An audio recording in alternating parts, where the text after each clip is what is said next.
안녕하세요. 성경 통독을 돕는 바이블 가이드입니다. 오늘은 레위기 24장부터 25장까지입니다. 레위기는 처음부터 끝까지 거룩에 대한 메시지입니다. 거룩이라는 동일한 테마가 다양한 형태로 변주되는 것을 볼 수 있습니다. 종교적 영역에서의 거룩은 어떤 것이며 개인의 삶에서의 거룩은 어떻게 드러나야 하는지를 지나 오늘 본문은 사회와 국가 차원에서의 거룩을 이야기합니다. 24장 초반에는 성소 안에 두 기물에 대한 설명이 나옵니다. 등잔대와 진설병 상인데 이 두 기물은 제사에서 별로 쓰임새가 없는 기물이기도 합니다. 중요하지 않다는 것이 아닙니다. 등불과 진설병은 제사와 상관없이 언제나 같은 상태를 유지하고 있는 중요한 요소라는 것입니다. 등불은 우리의 어둠을 밝히시는 하나님을 뜻하고 진설병은 우리의 모든 필요를 채우시는 하나님을 뜻합니다. 요한복음에서 예수님은 당신 자신을 7가지로 선언하셨는데요. 예수님의 자기 선언 첫 번째와 두 번째가 바로 이 빛과 떡에 관한 것이었습니다. 10절 이하에는 짤막한 이야기 하나가 나옵니다. 레위기는 대부분 법조문 형식으로 기록되어 있습니다. 딱딱한 매뉴얼북과도 같은 책이 레위기인데요. 단 두 곳에서 단편적인 에피소드가 등장합니다. 24장에 하나, 11장에 하나입니다. 11장에는 나답과 아비후가 술에 취해 다른 불을 들이다가 사망한 사건이 나오고 24장에는 슬로밋의 아들이 하나님을 모독하고 저주하다가 사망한 사건이 나옵니다. 이 두 사건은 마치 데칼코마니처럼 공통점을 가지고 있습니다. 둘 다 하나님을 모욕한 죄로 사망했다는 것입니다. 다른 점이 있다면 나답과 아비후는 제사장이었고 슬로밋의 아들은 혼혈족, 즉 이스라엘 민족의 경계선에 있었던 사람이었다는 사실입니다. 이를 통해 가장 중심부에 있다고 하는 사람으로부터 가장 경계에 있는 사람에까지 하나님의 거룩함을 훼손하는 일에 대해서는 하나님은 조금도 양보가 없다는 것을 말씀하시는 것입니다. 하나님이 요구하시는 거룩은 개인적, 윤리적, 종교적 영역을 넘어섭니다. 레위기 25장은 안식년과 희년 제도가 등장하는데 이를 통해 우리는 거룩이라는 개념이 개인적인 영역을 넘어 사회 제도에까지 확장되어야 한다는 것을 생각할 수 있습니다.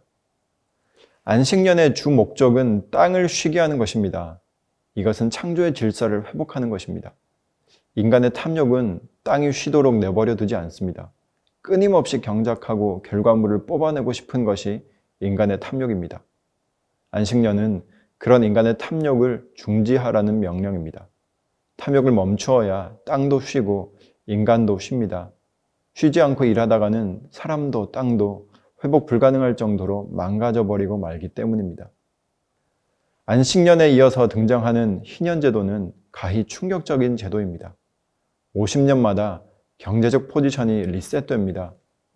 경제적 가난과 채무, 사회적 억압과 착취의 악순환이 반복되지 않도록 하는 그런 사회제도입니다. 토지를 영구히 팔지 말 것은 토지는 다 내 것임이니라. 너희는 거류민이요 동거하는 자로서 나와 함께 있느니라. 희년은 토지와 자원, 시간, 사람, 이 모든 것에 대한 하나님의 주권을 선포하는 해입니다. 어느 것 하나 내 것이 없고 모두 하나님의 것이라는 사실을 사회 전체가 공식적으로 선언하는 기간인 것입니다.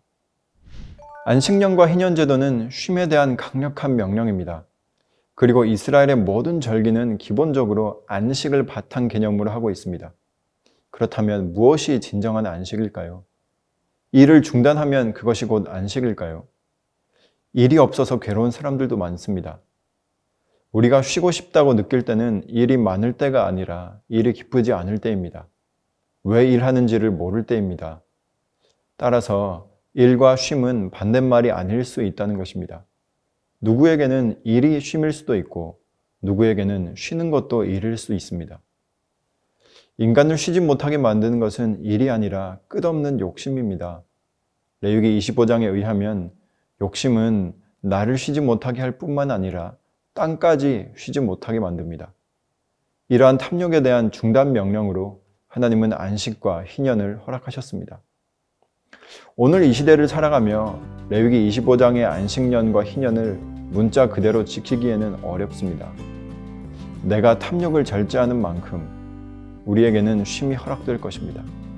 그리고 내가 탐욕스러운 만큼 쉬는 게 아니게 될 것입니다. 성령의 마지막 열매가 절제입니다. 그 말은 우리에게 진정한 희년과 안식년을 선물하시는 분이 바로 성령님이라는 사실입니다.